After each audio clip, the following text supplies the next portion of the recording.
Strinjam se z vami, da je področje kriptovalut čisto res preveč obsežno. Pred svojimi denarnicami si čisto res bomo dokazali, da je ta denarnica res moja. Če se slučajno zgodi, da bo davčna uprava rekla: Dušan, daj mi pa prosim pojasniš to svojo kalkulacijo, pridemo v situacijo, ko dejansko nismo več prepričani, kaj je prava davčna osnova. Na decentralizirani borzi prodaš, imaš stablecoine na denarnici, USDC, in če to ni kriptovaluta, ga načeloma na 1.1.2026 ni treba prijaviti. Zato srebro se pa.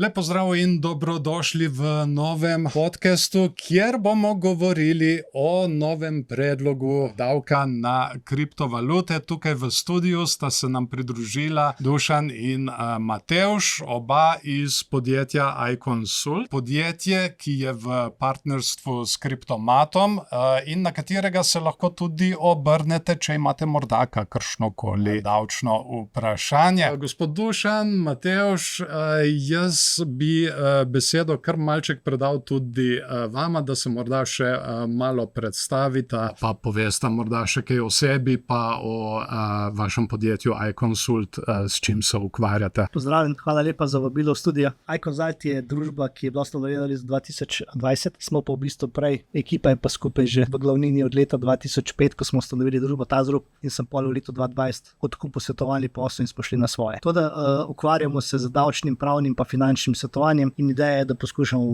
pomagati z davčnimi nasveti pa s pravnimi nasveti v glavnem podjetnikom. Seveda so pa na razpolago tudi firmam, ki imajo razno vprašanja, od prijave dohodkov iz tujine, pa tudi zdaj v zadnjem času precej aktualno to vprašanje obdavčitve kriptovalut.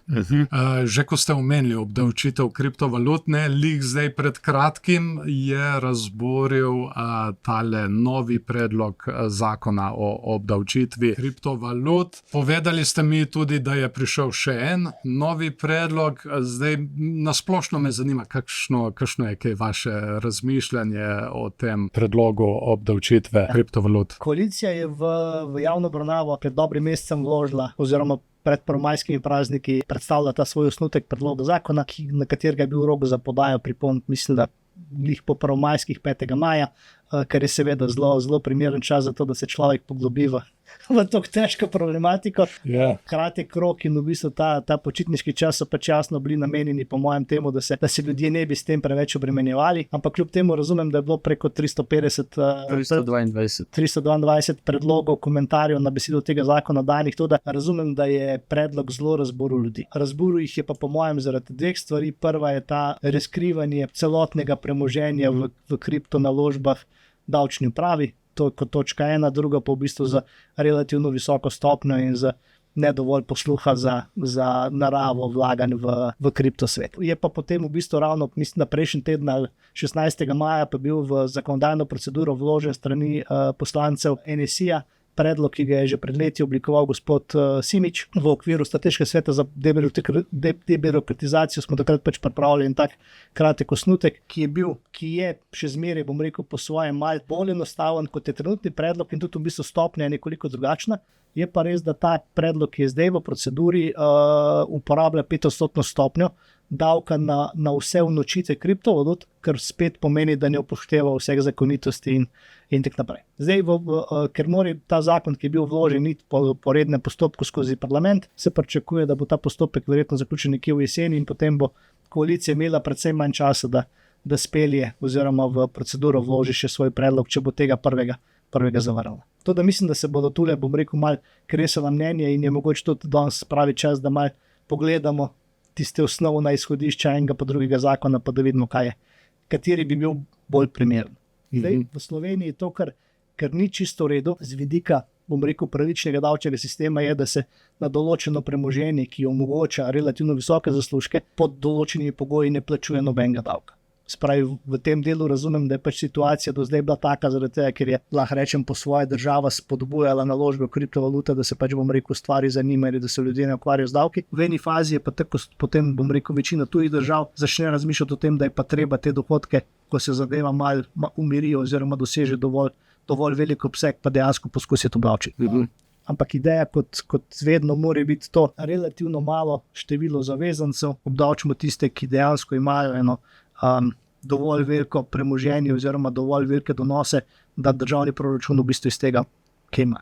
Problem tega koalicijskega zakona je dejansko v tem, da pričakuje, da bodo napovedi vlagali vsi posamezniki, ki bodo imeli dohodke iz tega premoženja, ker pa dejansko, bom rekel, potem je po svoje zakon, ki prepoveduje oziroma je njegova naloga ne polnjenje državnega proračuna, ampak v bistvu dejansko odvračanje ljudi od naložb in potem unovčevanje teh kriptovalut. To je omenil tudi minister Boštjančič. V bistvu je kar direktno rekel, da pač hoče odvrniti ljudi od tega, da bi vlagali v kriptovalute. Ne? Ena stvar, ki me je tudi še malček zmotila, kar se tiče obdavčitve, je to, da dosti primerjajo kriptovalute z delniškim svetom, z delnicami. Ne? Ampak čeprav je tole kar podobno, ni isto. Ne, kar se tiče tega, naprimer pri delnici si dejansko solastnik nekega podjetja, lahko imaš izplačane dividende in podobno. Medtem ko pri kriptovaluti si pa pač lastnik valute. Ne. Če bi lahko primerjali svet kriptovalut s katerim koli drugim svetom, bi bil tukaj pač tale svet valut, ki pa ni obdavčen, recimo Forex. Tukaj že glede na to primerjavo, mislim, da prav iz strani ministra Boštjančiča, sem nekako dobil občutek, da finančno ministrstvo in s tem posledično tudi FURS ne vesta, v kaj točno se spuščata. Kaj vi menite kaj o tem? Ja, jaz sem tudi že na spletu sem dosti bral glede tega, kjer se krešejo mnenja glede kaj kripto sploh je. Predvsem je negativno mnenje do predloga davka pri imetnikih Bitcoina. Oni predvsem zelo zagovarjajo, da Bitcoin pač je valuta in da ne bi smel biti obdavčen. Jaz se v delu s tem strinjam, ampak vidim razlog, zakaj ga Slovenija vsem hoče obdavčiti, ker so pač donosi glede na ostale finančne instrumente zelo visoki in država se mi zdi, da v tem vidi pač priložnost, da zasluži in mogoče se sploh ne zaveda, da mogoče Bitcoin pač dejansko je valuta. Sicer je priznana, če se ne motim, samo v Salvadorju trenutno, ampak mogoče bomo šli po poti. Tako da jaz tlele nimam nekega mnenja, ali je to treba obdavčiti ali ni treba obdavčiti, ker so donosi kot pravi res visoki. Bitcoina dejansko ne poznam dovolj dobro, da bi lahko rekel, da vem, kaj je Bitcoin, ampak bomo pa videli, kam bomo šli s tem predlogom naprej. Vidim tudi kar nekaj težav, ki se lahko pojavljajo pri sami obdavčitvi kriptovalut. Naprimer, ta prva stvar bi bil morda DCA. To je dollar cost average, ko naprimer nekdo vsak mesec vloži po 100 evrov notri v neko kriptovaluto in potem pride tale obdavčitev in en delež ima v izgubi, en delež ima v dobičku, potem nekaj unovči, ne? In potem se lahko naprimer kar izgovarja na delež, ki ima izgubo, a se je samo naučil unega, ki ima izguba. Kako bi naprimer tukaj na tem primeru potekala obdavčitev? Zdaj, meni tisto, kar mi vedno pride na misel je, predstavljam se enega poprečnega investitorja v vaše inteligentne portfelje. Ko imaš v bistvu vložke v evrih, v zadnji imaš pa nekoga, ki čiza res, bom rekel, en programček, ki razporeja tvoje sredstva, ki dela transakcije. Ti sicer dobiš, bom rekel, precej jasno strukturo podatkov, ampak je jasno za nekoga, ki to področje pozna.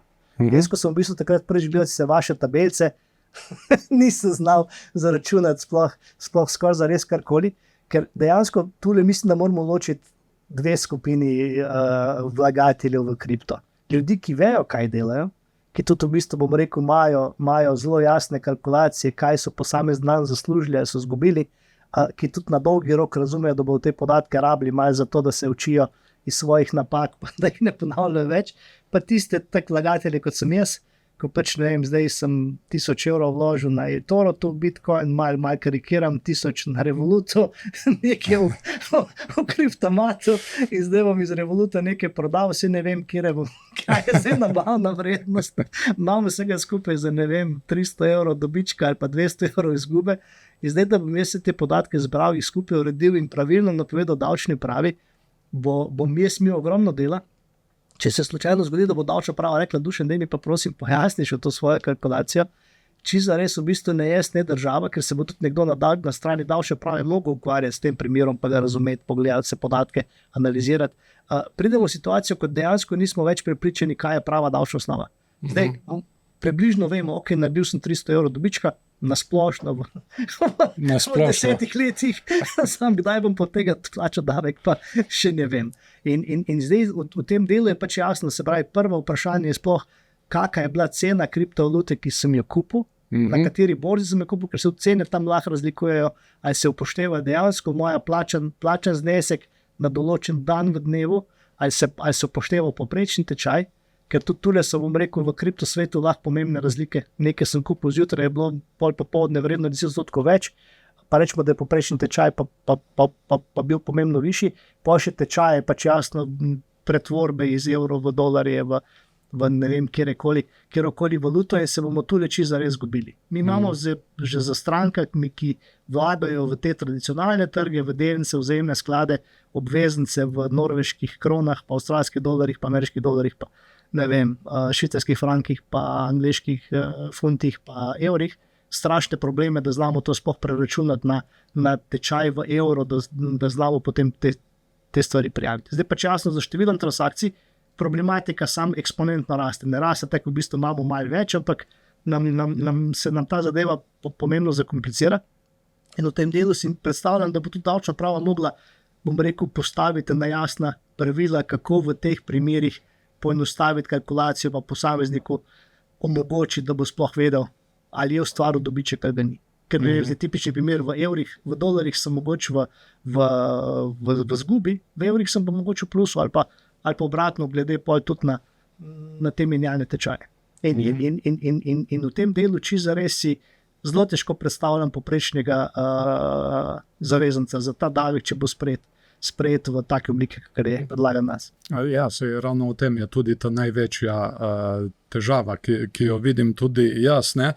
Potem, na primer, naslednji primer bi bil staking. To je pač, ker daš delež svojih kriptovalut na voljo blockchainu, da pač opravlja svojo dejavnost in ti dobiš za nagrado pol še nekaj kriptovalut. Ne? Kako bi se tole upoštevalo? Bi se te dodatne kriptovalute upoštevale kot dobiček in kaj se na primer zgodi, če v tem času stakinga ta kriptovaluta pade? Ja, naredili smo zgubo. Če zares je treba tle pogledati, v katerem zakonu zdaj govorimo. En je predlog NSI-ja, en je predlog koalicije in trenutno po trenutnem sistemu dohodek iz stakinga predstavlja dohodek po zakonu o dohodnini in ga je treba tudi napovedati, če se ne motim, v 15 dneh od prejema. In to se pol na dan prejema se pol pogleda nabavno vrednost oziroma tržno ceno za ta, ne vem, recimo Cardano, pogledamo tržno vrednost in to je tvoja nabavna vrednost. In pol, ko boš ti to enkrat prodal, se bo pol gledal dobiček, ne? In če ti ne prodaš do časa hiter, boš naredil izgubo dejansko, ja. Ker še ena stvar, ki smo jo tudi že zadnjič omenjali v prvem najnem podcastu, je dilema sploh, kaj bo obdavčeno. Zdaj, jasno imamo vsi v mislih Dušana, ki je vzel iz svojega TRV-ja 1000 evrov, jih vložil v kripto, mal se z njimi igral, mogoče ustvaril neke dobičke, pa si jih bo zdaj nakazal iz kripta v svoj zasebni na račun in jih bo porabil. Zdaj, čisto res je pa v zelo veliki meri kripto ni samo, bom rekel, to, kar ustvariš svojih naložb, ampak v bistvu gre tudi za aktivni dohodek. Se pravi, jaz sem SP, pa dobim del plačila v kripto, lahko del plače dobim v kripto, lahko, ne vem, delam preko, ne vem, karkoli, se ukvarjam z prepovedanimi dejavnostmi. Zdaj, tisto, kar moramo ločiti, noben izmed teh zakonov ne govori o tem, da bomo lahko legalizirali ta denar, če bomo plačali teh 25 ali 5% davka na dobiček iz kripta, ampak tista prejšnji korak, ki smo ga naredili, smo to ustvarili, je še zmeraj lahko obdavčen kot dejavnost ali kot dohodek iz obresti ali kot dohodek iz delovnega razmerja. Se pravi, v tem delu moramo vedeti, da noben izmed teh dveh zakonov ne legalizira samega premoženja, ki ga na ta način potegnemo ven iz kripta. Ampak moramo biti vedno sposobni tudi dokazati, kako smo pa to premoženje ustvarili in da dejansko gre za premoženje, ki smo ga ustvarili z našim prvim vložkom v denar, pa smo ga potem plemeniti. In zdaj v tem delu v bistvu vaše vprašanje govori, če je posameznik v situaciji, ko se mu lahko to zgodi, potem je z davčnega vidika najboljši predlog to, da to premoženje prenese v SP ali DO in ugotavlja dejanski dobiček. Se pravi, v primeru DO-ja se nam potem dobički iz tekanja, pa izgube iz padca valut, dejansko se nam medsebojno izničita. Plačamo davek od dobička samo na dejansko potem končni rezultat tega vsote dobičkov, izgub in ostalih prihodkov, ki jih imamo iz tega našega portfelja. V primeru, ko si pa fizična oseba, se ti pa lahko zgodi ravno to, kar ste rekli. Se pravi, imam sicer obresti iz tekanja, ampak v bistvu izgubim pa na glavnici. To, kar se tudi v bistvu zgodilo čisto resnim imetnikom obveznic NKBM ali pa NLB-ja. V času, ko so vložili, so dobivali pač prvih par mesecev zelo visoke obresti, te obresti so bile obdavčene, glavnica jim je pa pač zginila. In na ravni celotne naložbe so stvarili izgubo, še vedno so pa mogli plačati dohodnino na obresti, ki so bile izplačene. Ta situacija ni nič novega, tudi iz unega prejšnjega sveta, ko še kripto nismo poznali. Ampak, če se ne motim, po tem novem predlogu je treba prenesti kar na DO, ker trgovanje prek SP-ja se po tem novem predlogu od koalicije šteje kot dohodek fizične osebe.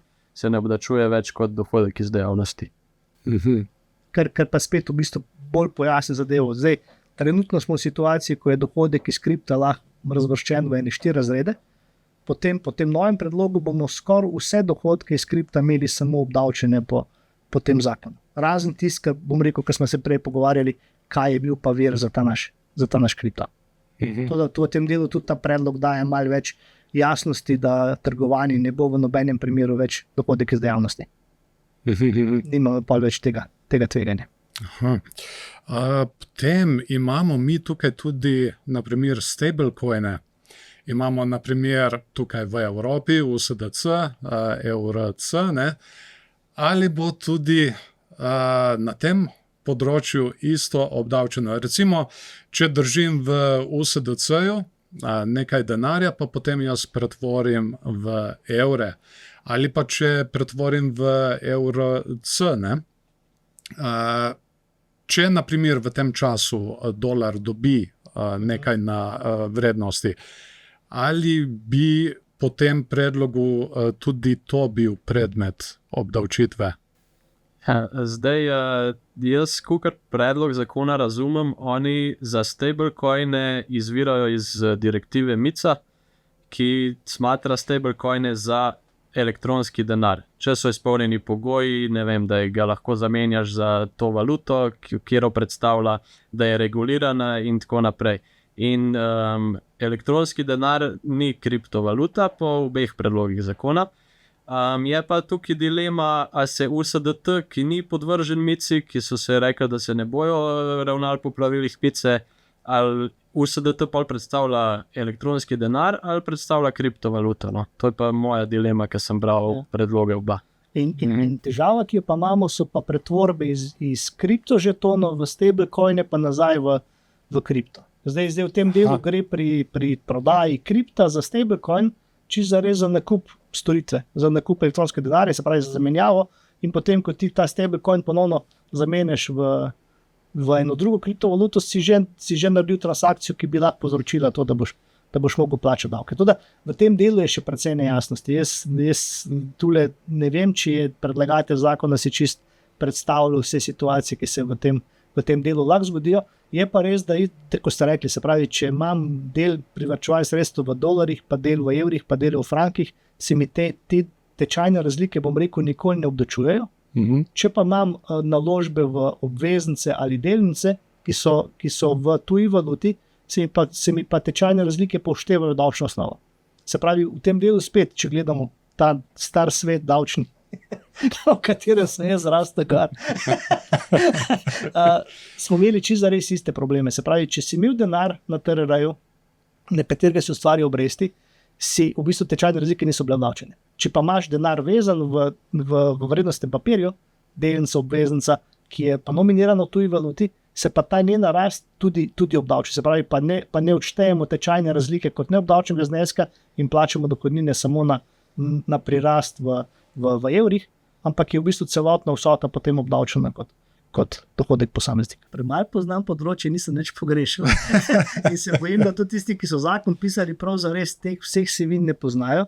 In nisem prepričan, da če je stroka oziroma ljudje iz prakse, če so bili dovolj vključeni v eno, bom rekel, tesno skupino, ko so mogli zakon prebrati pa povedati, ali ga razumejo, ali je jasen, kaj so stvari, ki manjkajo, kaj preveč odločujemo in tako naprej. Se pravi, v tem delu, tisto, kar me je presenetilo, je ta zakon od predlog od koalicije je prišel na mizo, kot bom rekel, strela iz jasnega. Ni bilo nobenih informacij, da se karkoli pripravlja. Malo karikiram, 24. maja je bila samo novica, dali smo predlog zakona o javno obravnavo, dajte povedati, kaj vas moti. Če zares je situacija zelo podobna, kot pri obdavčitvi stanovanjskih nepremičnin, tule smo pripravljeni zakon, dajte malo povedati, kaj vas moti, pa dobijo 300 komentarjev, reče, tole res ni v redu, bomo to zdaj še šli malo domov, pa zadevo prespali, prežvečili in videli, pač kaj, smo se nekaj naučili in zdaj bomo boljši.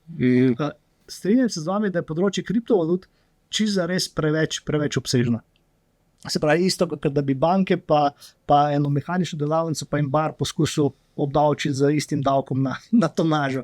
Malo se hecam, pač v bistvu poskušaš iskati skupni imenovalec vseh teh dejavnosti, pa ga čisto res ni. In v tem delu se lahko postavi ali pa razvije ideja, da bo potrebno ta zakon razdeliti mogoče na več, ali pa ta davek razdeliti na več davkov, ki bodo pač, bom rekel, vsak urejali svoje področje. Problem pa jasno zakonodavca pa je, če določi izjeme, ki ne zapadejo v obdavčitvi zaradi določenih specifik, se bo pogosto tudi potem poslovno pa davčno ali pa uporabniki prilagodili na način, da bodo poskušali izpolnjevati pogoje za vse te luknje. In zdaj v tem delu je pa to, da zelo poenostaviš davčno osnovo, mogoče pač čim bolj razširiš, ampak zmanjšaš stopnjo davka, boljši pristop, ker na ta način v bistvu se pa nobenem izmed ljudi, ki bi sicer mogli davek plačati, se jim v narekovajih ne ljubi truditi, da bi iskali luknje pa se izogibali te obdavčitvi. In če zares je tudi, bom rekel, pač ideja, vse nekatere države kriptovalute že obdavčujejo, že zadnjih 5 let, dajmo pogledati, kaj dela, kaj ne dela in uporabo, bom rekel, izmed teh pristopov tistega, ki se v praksi izkazal kot najbolj enostaven. Tudi ena stvar, ki je zelo pomembna, ne vem, in davek od dobička in dohodnino ga zelo bom poenostavil, 80% plača 20% zavezancev. Se pravi, če bi v bistvu rekli, zadovoljni smo s temi 80%, pa s tem razbremenimo veliko večino ljudi, ki uporabljajo kriptožetone, še zmeraj jim pustimo, da jih uporabljajo, da z njimi živijo, da se jih navadijo, in pač čakamo, komu bo uspelo, pa da pride v to skupino bolj premožnih posameznikov, bi bil boljši pristop, ker pa zdaj bom rekel dejansko štartati z zakonom, ki pa reče, fanti, tale naložba je pa, ne vem, prepovedana zakon. Pač vsi vemo, kaj se v Ameriki zgodilo, ko so alkohol prepovedali, pač malo smo se streljali, malo smo se z avti drvili, sem pa tja skrivali tam v močvirih, kuhali žganje, policija je imela delo, sodišča so imela delo, tihotapci so imeli delo, tisti, ki so uporabniki, so še pa zmeraj našli posod nekaj za to, da so se imeli lepo. In dejansko isto, kot pri ostalih prepovedanih stvareh, jaz mislim, da kripto, če so ga hoteli prepovedati, bi ga mogli prepovedati v letu 2017, prednje, če zares dobil tisti pospešek za popularizacijo pa z vsemi temi stvarmi, zdaj le, če zares prepozno. Kaj pa je v bistvu tukaj sam predmet obdavčitve? Tukaj imam jaz zapisano, pač menjava kripto v fiat, ne? Potem naslednja stvar je kar tako razburila javnost, prenos kriptosredstev za blago ali storitev. Torej, naprimer, če bi jaz šel plačati eno kavico s kriptovalutami, bi jaz za to kavico moral plačati še 25% več, torej več kot ostali, ki bi naprimer plačali z gotovino ali pa svojim bančnim računom. Ja, tu ne vas moram popraviti. Ne bi plačali 25% več, bi plačali 25% samo na svoj dobiček, ki ste ga ustvarili. Aha, na dobiček. Jaz imam v žepu 5 evrov. Vi ste imeli pred enim mesecem 5 evrov, pa ste jih vložili v kripto in imate danes 10. Če boste zdaj v teh 10 5 evrov porabili za to, da si boste plačali kavico, ne boste plačali še nič davka. Če boste še preostalih 5 porabili, pa boste, ko si lahko kupili 2 kavice, jaz si lahko kupim eno, vi pa 2, boste na tisto drugo plačali 25%. Aha, ja, točno, ja. Hvala za popravek. Ja. V vseh primerih govorimo, se pravi, v primeru predloga zakona o koaliciji govorimo o obdavčevanju dobička. Pristop, ki mi je malo nenavaden, je, ko berem zakon, razumem, če ti imaš danes milijon evrov v kripto, boš začel plačevati davek šele, ko boš ta milijon evrov v celoti porabil in bo začel živeti na dobički, ki si jih v bistvu v tem vmesnem času ustvaril. Ker če zares, pa ne vem, če sem ga prav razumel, ampak gre predlog v ideja, če si pogledate predlog zakona, tam so tudi eni testni izračuni, govori o tem, da če jaz, se pravi, kupim Bitcoin po ceni 40, pa ga prodam po ceni 60, sem kupil 2, pa enega prodal po ceni 60, še zmeraj nisem ustvaril dobička. Ker zakon reče, dobiček boš ustvaril šele pri prodaji drugega, če ga boš tudi prodal po 60. Boš takrat ustvaril pač teh dodatnih 40 enot dobička. In v tem delu je čisto res nejasno, kakšen je sploh namen. In stvar je tudi v tem, tako piše, ne obdavčujemo dobiček, ampak šele takrat, ko ta dobiček porabimo, zato da smo si ga prelili na svoj osebni račun ali pa v bistvu kupili za kriptom eno blago ali storitve. To, kar bom rekel, država ve, je, da tega plačevanja s kriptom po mojem ne more več preprečiti. Pač idealno bi bilo, če bi imetnik kripta mogel vedno iti preko menjalnice, pa banke, pa potem plačila svojo kartico.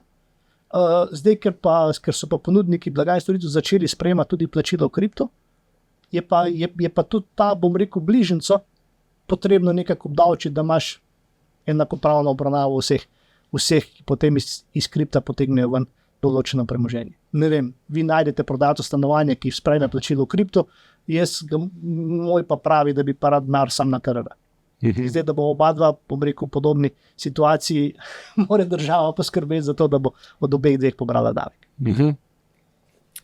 Potem je tukaj še predmet obdavčitve, naj bi bil tudi vsak prenos na drugo osebo. Recimo, če jaz nakažem nekomu drugemu, potem predsednik Bitcoin društva Slovenije je tudi omenil, da to bi se dalo morda tudi upoštevati, če nakažeš na menjalnico, da bi se tudi to lahko upoštevalo kot pač druga oseba. Zdaj, a bi jaz moral plačati 25, mislim, tukaj pač davek, če nakažem na menjalnico, da tam premenjam in potem menjalnica bi morala plačati davek, da nakaže nazaj, ali kako bi to... Čisto zares, ko vi nakažete na menjalnici dobite obvestilo, da ste prejeli nakazilo, in dobite točno iz katerega naslova ste dobili to nakazilo. In če je to vaš wallet, boste vi, če boste mogli dokazati, da ste odsvojili to iz vašega walleta, boste lahko dokazali, da ste to dobili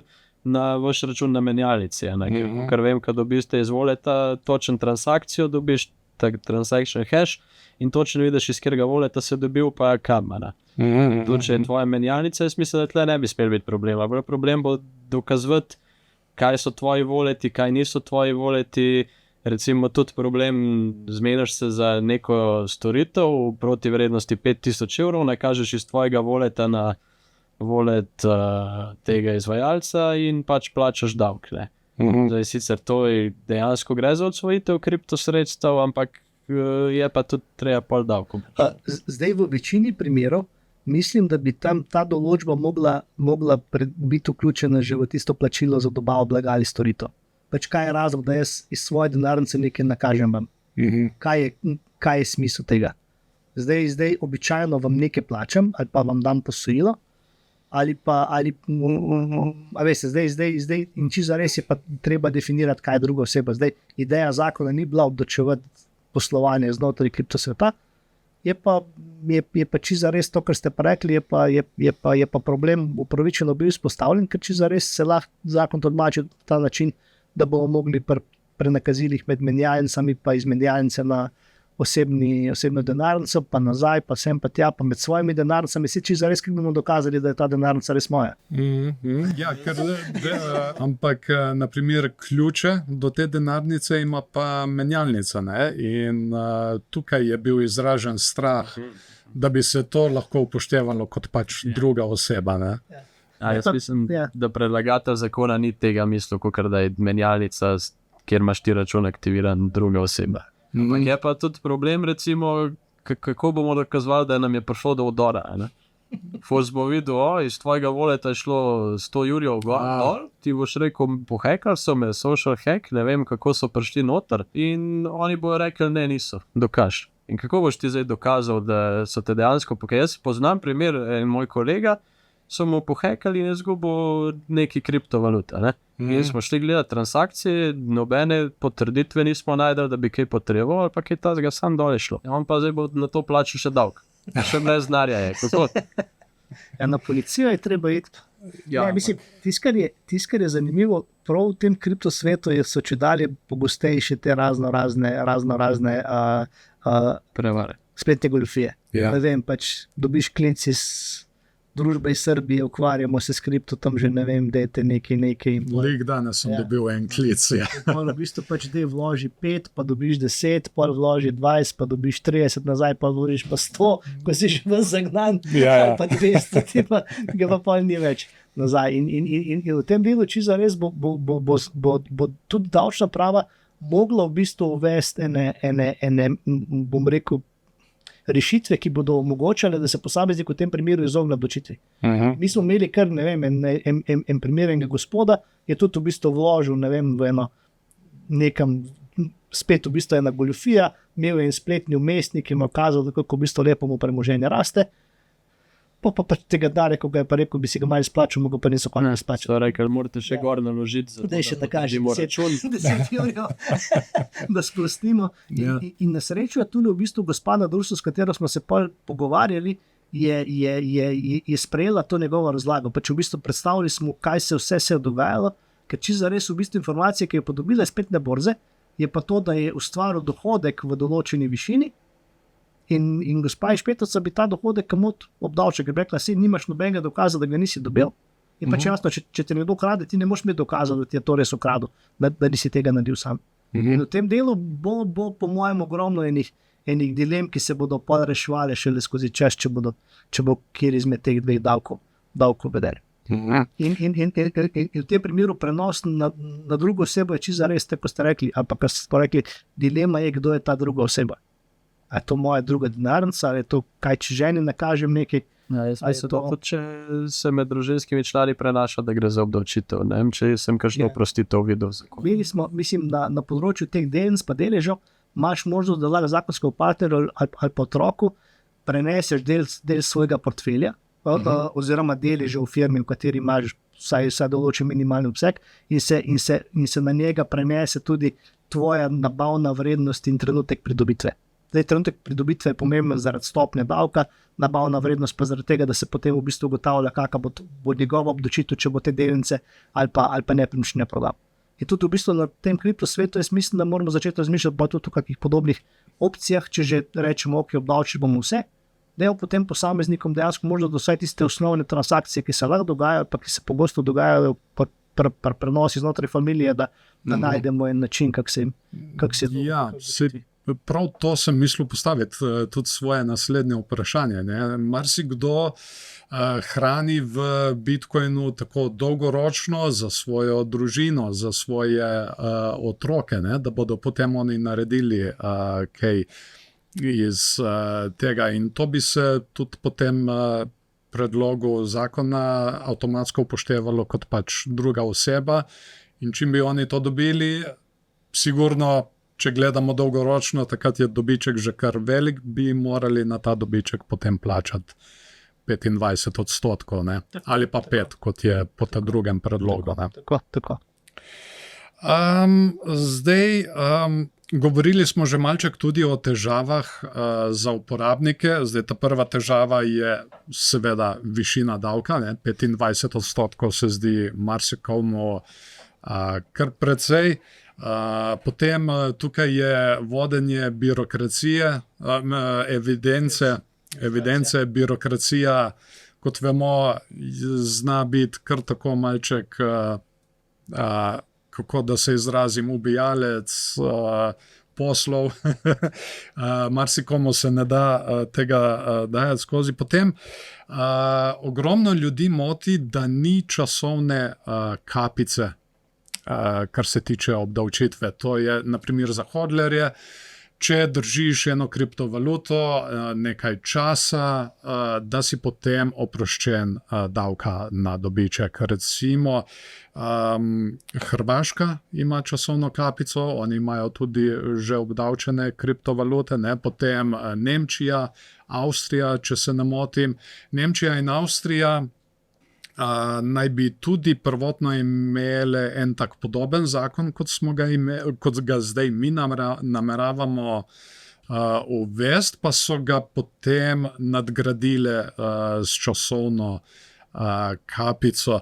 Zdaj, kako vi morda kaj gledate tukaj na to? A smo mi zdaj malo bolj nazaj? Kar se tiče tega, gremo po istih stopinjah, namesto da bi kar direktno, tako glede na izkušnje drugih, ta boljšo varianto. Tisto, kar bo zanimivo, je sploh v bistvu zdaj časovna kapica je v redu, če imaš na taši evidenci, kdaj si kaj kupil, pa kdaj si kaj prodal. Zdaj ne vem, tipični primer, ki ga imamo danes, je to, pride k nam stranka, reče Dušan, jaz imam sicer kar lepo zgodovino, ampak vmes manjka 2 leti, ne vem, poslovanje preko ene borze, ki je danes ne več. Zdaj, v tem primeru, če želim dokazati, da sem te kriptokovance imel ves čas trajanja mojega investicijskega cikla, potem v bistvu moram biti sposoben dokazati, da je to isti kovanc. Če sem jaz ta kovanc vmes zamenjal v eno drugo valuto, pa spet spravil kovanc, če ga po 15 letih prodajam, ne prodajam več tistega, ki sem ga na začetku imel. In zdaj tule pri delnicah, pa pri nepremičnini znamo, vemo, da je to ista nepremičnina, pri kriptokovancih pa če zares ne vemo, je to še zmeraj isti kovanec. To je ena stvar, jasno v bistvu ta časov. Mogoče dodati. Ja. Se mi zdi, da tle imamo velik obseg investitorjev, predvsem v Sloveniji, ki investirajo dolgoročno, se pravi, kupijo Bitcoin, ga dajo na Ledger, Trezor, ga dajo pač pod poslo in ga imajo tam 15 let. In se mi zdi, da v velikih primerih, ko gre za tak način investiranja, to zelo lahko dokažemo, koliko je star, ker se točno piše, kdaj smo mi to naložili gor in kdaj bomo dol vzeli in prodali. Je pa druga, so pa špekulativni investitorji, ki trgujejo z meme-coini. To je lahko transakcije 20 jurjev na let, če gledamo nekih 50 transakcij na dan, 1500 na mesec, to je pa že zelo veliko število in pri takih je pa zelo težko dokazati, da pa si ti en meme-coin več kot 15 let nazaj kupuje. Ja. Tule moj, sam si mislim, da časovna kapica, to, kar imamo pri kapitalskih dobičkih, je v redu, če ne druga zaradi inflacije. Pač moramo vedeti, da 100.000 evrov denarja pred 15 leti ni 100.000 evrov denarja danes, ampak je danes 200.000 evrov. Z inflacijo, ne vem, če gledamo cene stanovanja leta 2015, pa danes malo poenostavljam, so stanovanja danes skoraj enkrat dražje. Ampak jaz, če to stanovanje prodam, pa kupim drugo stanovanje, bom imel še zmeraj, nisem v velikosti kvadratnih metrov ustvaril dobička, ampak sem ga ustvaril samo v evrih. Ja. Stanovanje bo še isto, ampak bi zdaj, če tega padanja stopnje ne bi bilo, bi plačal 25% na dobiček, ki sem ga ustvaril, ki je čisto res ni dobiček v kvadratnih metrih. In tudi pri kriptovaluti imamo v bistvu isti problem. Če gledamo, ne vem, zdaj, če kriptovalute Bitcoin raste zaradi manj supply-ja, kdo spravlja denar v obtok? Centralne banke so država, smo mi, se pravi država z tiskanjem novega denarja, kreira inflacijo in kreira zvišanje Bitcoina. Zdaj je pač del tega še pobrala. In v tem delu je v bistvu padanje stopne zaradi korekcije inflacije in tega je načeloma nujno potrebno. To pač lahko uredimo s tem, da stopne s časom pada, ali pa s tem, da rečemo po določenem času, pač dobički niso več obdavčeni, ker je to tudi v bistvu po svoje pravično, ker človek, ki je danes nekaj kupil, tvega, da bo tudi to naložbo izgubil. Zdaj, tretja stvar, ki je pa zelo pomembna, je pa vprašanje razlogov, zakaj bi pa ti šel ven iz Slovenije. Danes ima Slovenija v redu sistem, noben ne razmišlja o selitvi, če se slučajno, pripravi zakon, kot je danes v pripravi, si predstavljam, da pač par posameznikov, ki imajo stvari v kriptožetonih, ki imajo dovolj premoženja, da jim pač lokacije bivanja ni več problem, bodo pa šakli, hvala lepa Slovenija, lepo je bilo tule živeti, ampak zdaj sem pa za določen čas preselil v tujino, ker me ne bodo preganjali in se bom imel ravno to lepo. V tem delu država se mora zavedati ne samo tega, da bo višja stopnja davka, ne bo nujno pomenila višje prihodke v državni proračun, ampak lahko tudi v bistvu ima, bom rekel, ta učinek, da bodo ljudje, ki bi imeli probleme s tem davkom, ki bi ga mogli plačevati, da bodo pač dejansko iskali alternativne poti. Hrvaška ni daleč, v Istri je lepo, sicer po zimi ni v redu, ko piha burja, ampak poleti ni problem za turisti, ampak zdaj je pa bolj prijazen. Ja, tako je. Ja. Potem je tudi tukaj ta naslednja težava, ne? Vprašanje o finančni nesvobodi in kršitvi zasebnosti. Zdaj, tukaj imamo denarnice, ki so anonimne, dokler se na njih ne nalepi določenega imena. Ne? S tem, ko se nalepi neko ime, ko se ve, kdo je lastnik te denarnice, se vidi dobesedno vse. Vso zgodovino, vse transakcije. In tukaj je zdaj tudi resno vprašanje, kar se tiče tega kršenja zasebnosti. Ne? Kako vi kaj vidite tole? Argument države je vedno, vsi ti podatki so davčna tajnost in do njih nima dostopa nihče. Razen Jožica iz davčnega urada Ljubljana, pa Franci iz davčnega urada Maribor, pa mogoče kdo, ki bo pač nezakonito pogledal ali pa odrl sistem finančne uprave. In pač to je en tak resen pomislek. Imel sem enkrat na sestanku eno gospod rekla, pač podedovala sem eno bančni račun v tujini po svojem očetu, z denarjem ni nič narobe, ampak jaz si ga ne upam prijaviti v sistem davčne uprave, zaradi tega, ker nikoli ne vem, kam bo ta informacija odtekla. In pač jasno, ko nekdo ve, da imaš ti premoženje, ki mogoče navzven ni razvidno zaradi avta, nimaš v redu prelepega avta, prelepe stanovanje, se ne nosiš čudno, te pač v bistvu ljudje pustijo primerov. Če pa informacija o tem, da nekaj imaš, pride do enega kroga ljudi, ki pa nimajo dobrih namenov, in ki tudi ni, ki možno, da bodo te informacije kupili od nekoga, ki do njih lahko pride, pa ne vem, z podkupnino, z izseljevanjem, karkoli, se pa v bistvu pač ti premožni posamezniki ne počutijo več zelo varne. Zdaj v Sloveniji izhodišče je, da podatki so javni. Vemo točno, kdo so lastniki nepremičnin, z vpogledom v zemljiško knjigo, vemo, koliko uspešna je tvoja firma, če pač na iPes objavljaš letno poročilo, vemo, kje avte imaš, banka ima podatke o vseh bančnih računih in stanju konca leta. Se pravi, ni več teh tajnosti. Edina stvar, ki jo še ne rabimo davčni upravi poročati, je to, koliko imamo denarja v sefu doma, pa kakšne so, koliko imamo zlata. Pa trenutno, koliko imamo kripto. Vse ostale stvari že pa davčno uprava. In je pač tudi samo vprašanje zdaj, zakaj, če imajo pogled v naše bančne račune, ne bi smeli imeti pogleda še v denarnice. In je pač tudi, bom rekel jasno, spet malo se igramo to, kdo je pač bolj močen, in država, davčna prava, nažalost ima pravico gledati v našo spalnico tudi pri zaprtih oknih. Za razliko od policajev, ki pač rabijo sodni nalog, inšpektor lahko dela marsikako zadevo, ki je z pretvezo, da želi preveriti, ali si plačal vse davke. In v tem delu je država, bom rekel, ima ustrezna pooblastila, na drugi strani so pa posamezniki, tisti, ki se bodo preveč ustrašili tega, bodo pač jasno, bom rekel, njihov edini izhod bo ali bi tiho, ne prijavljati vsega, bo potem tvegati tekoč dokazovanje, kaj si imel na dan 1.1.2026, ali pa dejansko poiskati prebivališče nekje izven Slovenije. Pa v bistvu bi bila tole rešitev, da se pač preseliš nekam ali pa da prodaš čisto vse na ta zadnji dan v letu 2025? Ja. Mislim, selitev je najboljša rešitev pred Slovenijo. Sam ne vemo, kdaj bo država, kamor si se preselil, tudi v bistvu imela to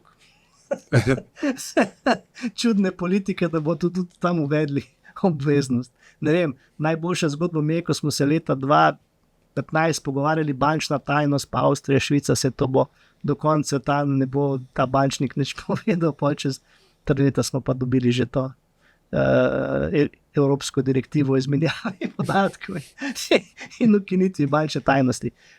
To, da bomo videli, kaj bo res tudi čas prinesel. Zdaj sama prodaja je pa problematično zaradi tega, ker se samo transakcijo prodaje se izpostaviš. Zdaj, če imaš, bom rekel, bitcoine v denarnici, jih moraš iz te denarnice nakazati v borzo, jih bo borza res sprejela ali boš uspel dokazati odkot. Če zares ni treba. Na decentralizirani borzi prodaš, imaš stablecoine na denarnici, USDC, in če to ni kriptovaluta, ga načeloma na 1.1.2026 ni treba prijaviti. Pa recimo jaz si tako razlagam zakon in ga lahko Bitcoin nazaj kupaš 2.1.2026, in ker ti na 1.1.2026 nisi imel kriptovalut, ker je USDC tretiran po mojem mnenju kot elektronski denar, pa nimaš obveznosti prijave. Itek seveda bo obveznost, ko boš ti ta Bitcoin prodajal, ne?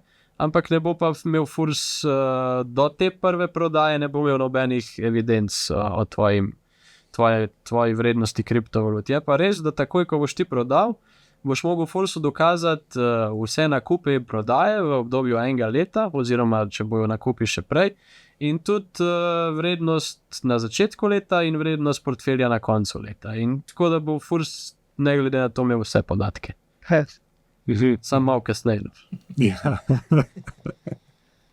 Zdaj, tudi tukaj so pač nameni tega davka, kar smo se tudi že malček prej pogovarjali, da minister Boštjančič je pač tudi sam rekel, da je pač primarni namen tega davka, da pač ljudi odvrne od tega, da bi investirali v kriptovalute. Zdaj, to se mi je malček zdelo tako.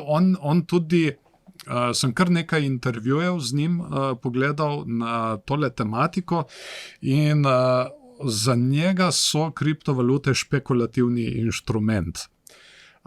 Zdaj, jaz sem se tudi malček zamislil, pa sem tako malo razmišljal, kaj pa ni špekulativni inštrument danes, ne? Mislim, vse je lahko špekulativni inštrument. Nepremičnina, valuta, naprimer, če držim v dolarjih, držim zato, ker mislim, da bo šel dolar nekoč malo gor. Je to že špekulacija, ne? In nekako vidite morda tako, kaj kako bi temu rekel, mal krivice, kar se tiče tega, ker v bistvu s tem tako nekako tudi država govori, vi ne veste, kako najboljše porabiti svoj denar. Mi, na primer, vemo, ne? A ni to malček tako krivično, če se lahko pravilno izrazim, da pač država pride in tako reče, bomo mi namesto vas, oziroma vam bomo mi rekli, kam je boljše tako investirati. Recimo, naprimer, v državne obveznice in podobno. Ne vem, kaj je tule čisto res politično korektno govoriti. Tisto, kar vidim, vsaka investicija ima svoje omrekune, ki so zelo pristaši, pa ki so neutralni, pa tisti, ki so zelo proti. Tudi v bistvu pri kriptu vidimo, da je skozi ene take vijuge gor, se malo karikiram to, kar reče Trump, da so kriptovalute, en dan so v redu, drugi dan niso v redu, pa so spet v redu. Je tudi v bistvu, bom rekel, tudi to čisto vprašanje posamezne osebe ali pa nekoga, ki je na funkciji ministra, da izrazi svoje mnenje. Ja. Zdaj čisto jasno, vsi investitorji kriptovalute pravijo, dajo jasno vedeti, ne vlagati več, kot lahko zgubiš.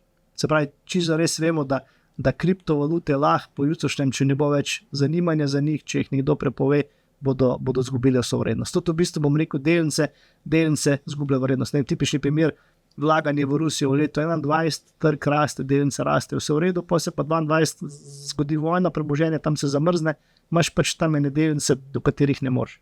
Se pravi, so bile nekoč, so imeli veliko perspektivo, zdaj pa nimajo več. Kaj, če se kaj podobnega zgodi v, ne vem, naslednjem sporu med, ne vem, Ameriko, Evropsko unijo, pridemo do enega, da ne zamrznite naložb. Mislim, kdo sploh lahko reče, kaj je vredno, kaj je dovolj varno. Zdaj ljudje pač razmišljajo, varno je tisto, kar imam doma, pa nekje v svojem sefu, ampak so pa s tem povezane problemi, da vrednost ne raste, pa ni likvidno, pa rabiš nekaj narediti, pa rabiš paziti, da te kdo ne Evropa, je boljš vlagati v delnice, pol če gledamo boljše donose, pač jasno kripto zelo visoko na tej lestvici. In v tem delu jaz mislim, da država ni tista, ki bi mogla ljudem govoriti, česa ne smejo. Prav je, da opozarjajo ljudi na tveganje, na pasti, da se zadeva, bom rekel, preko preveč ne razširi. Ampak po drugi strani pa vidimo, da se kripto v bistvu sprejema zdaj kot, ne vem, bom rekel, da oblikujejo se vzajemni skladi, ki dejansko vlagajo v kriptosvet, ki so regulirani v Ameriki, z njimi čisto res ni nič narobe. Zdaj, da ti pa šture posamezniku rečeš, ja, veliki playeri lahko vlagajo v kripto, ti pa ne smeš, to ni v redu pristop, ker pač imaš, bom rekel, še en dodaten drive, tudi jaz lahko, pač ne na velikem, pač to počel pod mizo. In v tem delu se mi zdi, da država mora omogočati razvoj tudi teh usporednih plačilnih sredstev, kriptovalut, tehnologij, da se dejansko z njimi vsi skupaj nekaj naučimo. In pač jasno, ko pridemo do situacijo, da pa država, bom rekel, lahko pove, lejte, drage državljani, dajte tole paziti, je preveč tvegano. In zdaj z uvedbo davka jaz si ne predstavljam, da bodo tole zadevo ukinili. Zanimiva informacija, ne vem, v tem predlogu zakona pravi, koliko inšpekcij so izvedli za kriptovalute v letih 18, 19, 20. Pa mislim, da v nobenem letu jih ni bilo več kot 15.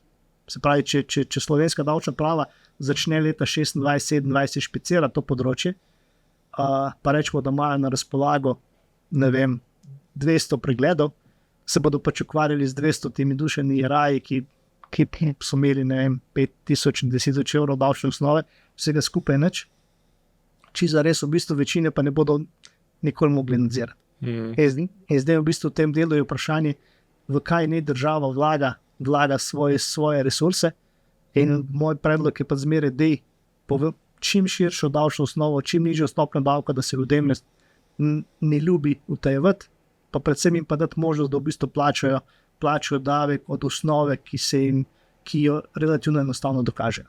In tako smo prej rekli, na kriptosvetu ni enostavne metode za dokažeš navadno vrednost, razen če si nekdo, ki je res kupil pač ne vem, nekoč en bitcoin, pa ga bo danes prodal.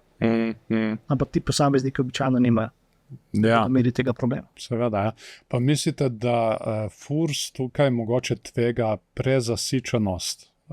To vemo, ne? V svetu kriptovalut je ogromno enih transakcij, to je treba vse preverjati.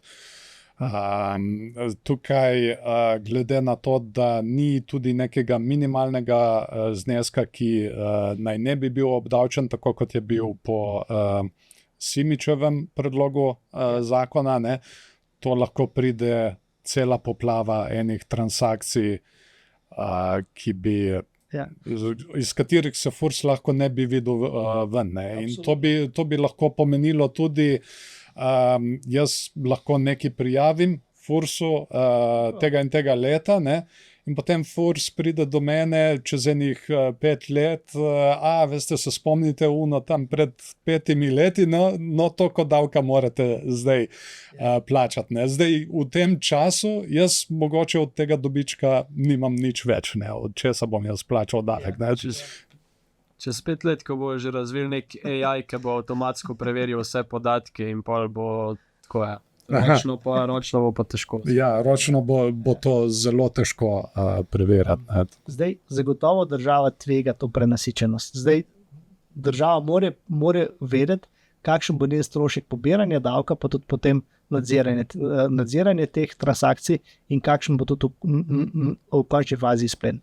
Zdaj, v tem delu morajo te stvari vključiti noter in jaz si ne predstavljam davka, ki bi v bistvu bil napisan za tako široko množico ljudi.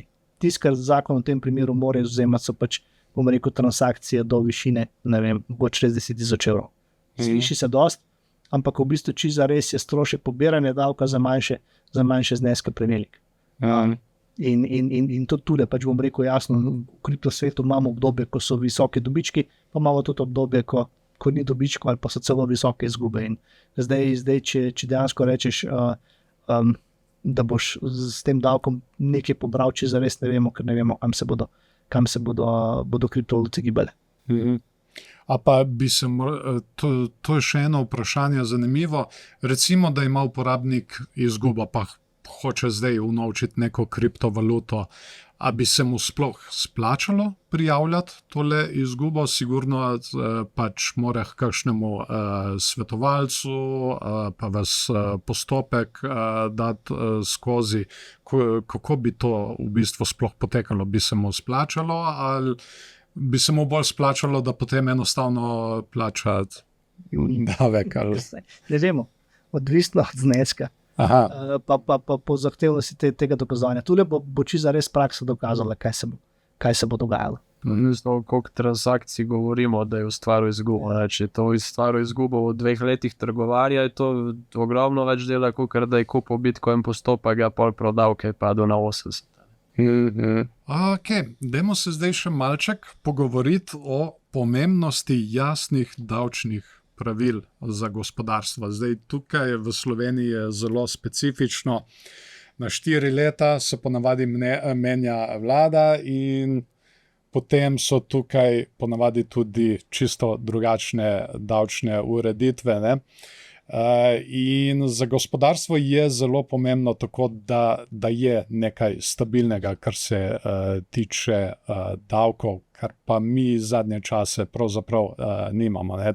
To smo videli tudi po teh predlogih prav za kriptovalute. Naprimer, gospod Simič je predlagal takrat svoj zakon, ki ni bil sprejet. Zdaj smo dobili pa spet ta predlog nazaj, tako da bomo videli, kako bo tole šlo naprej. In to se ponavadi tudi kar precej pozna tako na gospodarstvu, da pač podjetja, tudi s tem sposobni ljudje, grejo stran v druge države, kjer imajo bolj stabilno davčno okolje, če se lahko tako izrazim. Naprimer, tukaj sem izpostavil tudi podjetja Naka, zaključuje poslovanje v Sloveniji. To so tisti, ki imajo GoCrypto čez, ki imajo plačilo s kriptovalutami. Poleg tega, jaz kar precej zadnje čase spremljam Twitter in tam je ogromno, tudi na Facebooku, je ogromno ljudi, ki se pritožujejo čez trenutno obdavčitev, ne, ki imajo tako recimo mali, srednji podjetniki, ki se kar pritožujejo, in ogromno je tudi takih, ki pač govorijo, mi se selimo drugam, gremo v drugo državo. In malček se mora, politika se mora tukaj zavedati, da v bistvu mali in srednji podjetniki, to je v bistvu mašinerija ekonomije države, ne? Od tega se pobira tudi največ davka. Zdaj, če se bo tole kam pregnalo drugam, odkot bo prihajal davek za vse storitve države, ne? Ja. Tako da, kaj vi menite o tem, o trenutni davčni ureditvi, pa glede tega menjanja in nestabilnosti, če se lahko tako izrazim? Zdaj, davčni sistem v Sloveniji se to zelo ne menja. Se pravi, če gledamo, tiste osnovno načelo ostanejo enaka, že ta veljavni zakon velja od leta 2007, se pravi, ga zdaj uporabljamo že 18 let. Je bilo sicer že, mislim, da zdaj imamo za zakon dohodnini 2AB, se pravi, šli smo čez ABC, XAB. Spremembe niso bile zelo velike, ampak v bistvu nismo pa navajeni tega, da bi se nečesa prijeli, pa to rekli, to je pa v redu, ne bomo spremenili, ker bodo učinki premali. Zdaj, Slovenija je ta statusa pa razumevanje kot stabilno davčno okolje zgubila že zdavnaj. In zdaj to, da si ta status povrneš, moraš najmanj naslednjih 10 let ohraniti sistem, ki ga imaš, pa potem bodo ljudje začeli razmišljati, da mogoče ga pa ne boš to hitro menil. Zadnjič sem govoril z enim svetovalcem iz Švice, rekel, ko sem ga vprašal, dobili smo se pol leta nazaj, pa smo se pogovorili o davkih, pa sem ga vprašal, ali je kaj novega, se kaj govori, o čem je rekel Dušan, pri nas se nič ne spremeni čez noč. Vse spremembe trajajo, ne vem, malo se je pšalo 10 let ali več. Da pridemo iz situacije A v situacijo B. In jasno je, v bistvu ljudje želimo stabilnost, predvidljivost, tega pa v Sloveniji nažalost ni dovolj. In dejansko ta problem, ko se začnejo stvari enkrat odvijati v negativno smer, bo ta trend zelo težko ustaviti. Trenutno smo, po mojem, situaciji, ko se je tihe selitve, ko so se začele malo bolj pogosto pojavljati, in zadeva bo šla sam še bolj strmo navzdol, če država ali pa vlada dejansko ne bo odreagirala in nekaterih stvari popravila, ki so danes preveč ali pa premalo prijazne do podjetnika.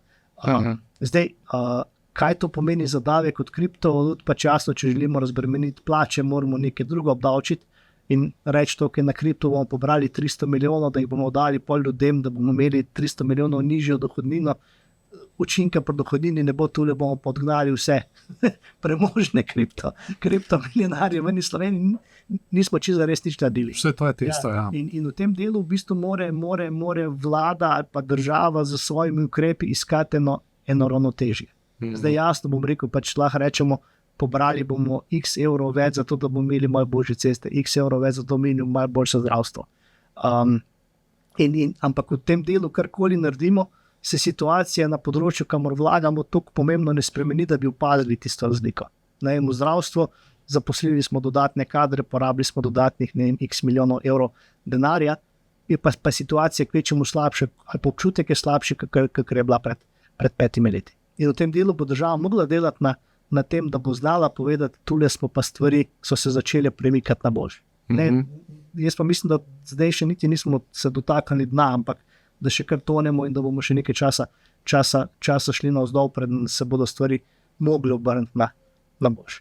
Zdaj, zanimivo je to, da je tudi, bom rekel, situacija v vseh sosednjih državah zelo podobna. Bom rekel, nikjer niso zelo zadovoljni z osebnim zdravnikom, nikjer niso zelo zadovoljni s cestami, z situacijo v državi. Naprej, to, da bomo videli, kaj bo čas prinesel. Moj predlog politiki bi vedno bil, bodite previdni s temi davčnimi ukrepi, ker to ni ena zadeva, ki jo uvedeš, pa jo pol čez pol leta odpraviš. Ko ugotoviš, da zadeva ne dela ali pa da je bila nepremišljena. In bolj smiselno si pač vzeti eno leto več časa, pa potem uvesti zakon, ki bo premišljen, ki bo usklajen z vsemi osebami, ki imajo na tem področju kaj zapovedati. Tule mislim, da davčna stroka ni nujno tista glavna, ampak je predvsem, bom rekel, ljudje iz industrije, ki poznajo zakonitosti, ki v bistvu vejo kaj se dogaja. In tako kot vedno pravimo, pač denar ali pa v tem primeru kriptosredstva so plaha ptica. Neke poči veje se dvignejo in ne vemo, ki bodo pristali na katerem drevesu, ali bodo pa še nazaj k nam, ali bodo šle na jug. Ja, ponavadi enkrat, ko grejo, se težko vrnejo potem nazaj. Ne? Mislim, so pač ptice selivke, ki vsako leto odletijo, samo one, ko so bolj zamrljive. Da bomo videli, kaj bo res čas prinesel tole. Tako je, ja. No, pa naj bo to tudi zaključek našega pogovora. Jaz bi se vam še enkrat zelo lepo zahvalil, da sta se mi pridružila tukaj v studiu, pa vse lepo obrazložila. Tudi gledalke in gledalci, če imate morda kakršnokoli vprašanje, se lahko obrnete tudi na njih, iConsult, ne? Morda, če še poveste, kje vas lahko najlažje najdejo? Zdaj, pisarno imamo v Tehnološkem parku v Ljubljani, spletna stran je www.iconsult.si ali pa moj mail djraj@icon.si. Super. Najlepša hvala še enkrat, pa srečno. No, mi pa se vidimo še v kakšnem drugem videu. Lep pozdrav. Dio.